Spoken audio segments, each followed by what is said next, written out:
नमस्कार, मैं पूजा शर्मा। आज माँ सिद्धिदात्री नवदुर्गा की 9वीं शक्ति की पावन कथा सुनते आइए।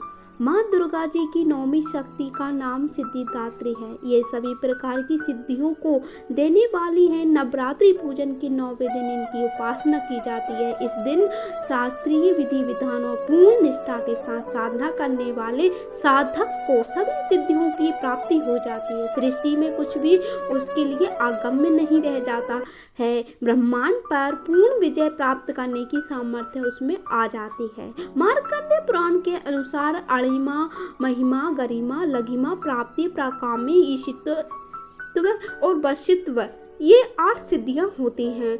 ब्रह्म में वेवर्त पुराण के श्री कृष्ण जन्मखंड में यह संख्या 18 बताई गई है। इनके नाम इस प्रकार हैं: अणिमा, लघिमा, प्राप्ति, प्राकाम्य, महिमा, ईशित्व, वशित्व और सर्व कामवास्यता, सर्वज्ञत्व, दूर श्रवण, पर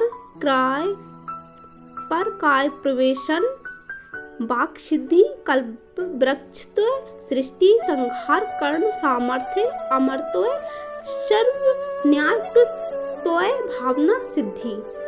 माँ सिद्धिदात्री भक्तों और साधकों को ये सभी सिद्धियां प्रदान करने में समर्थ हैं। देवी पुराण के अनुसार भगवान शिव ने इनकी कृपा से ही इन सिद्धियों को प्राप्त किया था।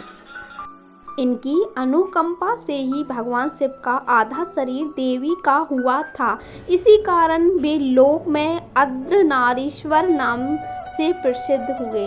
माँ सिद्धिदात्री 4 भुजाओं वाली हैं। इनका वाहन सिंह है। ये कमल पुष्प पर भी आसीन होती हैं। इनकी दाहिनी तरफ के नीचे वाले हाथ में कमल पुष्प है। प्रत्येक मनुष्य का ये कर्तव्य है कि वह माँ सिद्धिदात्री की कृपा प्राप्त करने का निरंतर प्रयत्न करें, उनकी आराधना की ओर अग्रसर हो।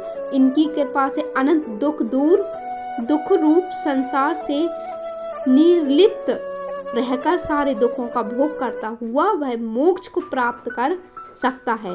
नवदुर्गाओं में माँ सिद्धिदात्री अंतिम है। अन्य 8 दुर्गाओं की पूजा उपासना शास्त्रीय विधि विधान के अनुसार करते हुए भक्त दुर्गा पूजा के 9वें दिन इनकी उपासना में प्रवृत्त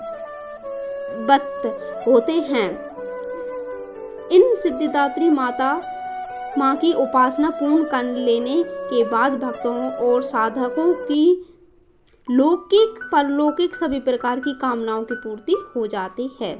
सिद्धिदात्री माँ के कृपा पात्र भक्त के भीतर कोई ऐसी कामना शेष बचती है ही नहीं है जिसे वह पूर्ण करना चाहे। वह सभी सांसारिक इच्छाओं, आवश्यकताओं और स्पृहाओं से ऊपर उठकर मानसिक रूप से माँ भगवती के दिव्य लोकों में विचरण करता हुआ उनके कृपा रस पीयूष का निरंतर पान करता हुआ विषय भोग शून्य हो जाता है।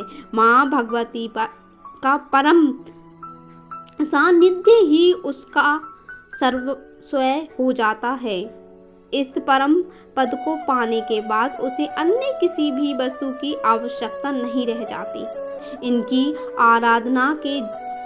आराधना से जातक को अणिमा, लघिमा, प्राप्ति, प्राकाम्य, महिमा, ईशित्व, सर्व कामवास्यता, दूर श्रवण, परकामा, प्रवेश, वाक् सिद्धि, अमरत्व, भावना सिद्धि आदि समस्त सिद्धियों की नव निधियों की प्राप्ति होती है। आज के युग में इतना कठिन तप तो कोई नहीं कर सकता, लेकिन अपनी शक्ति अनुसार जब तक पूजा अर्चना कर कुछ तो माँ की कृपा का पात्र बनता ही है। प्रत्येक सर्व साधारण के लिए आराधना योग्य यह श्लोक सरल और स्पष्ट है।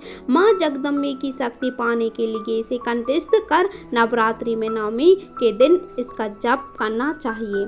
माँ के चरणों का यह सानिध्य प्राप्त करने के लिए हमें निरंतर नियमनिष्ठ रहकर उनकी उपासना करनी चाहिए। माँ भगवती का स्मरण, ध्यान, पूजन हमें इस संसार की असारता का बोध कराते हुए वास्तविक परम शांतिदायक अमृत पद की ओर ले जाने वाला है।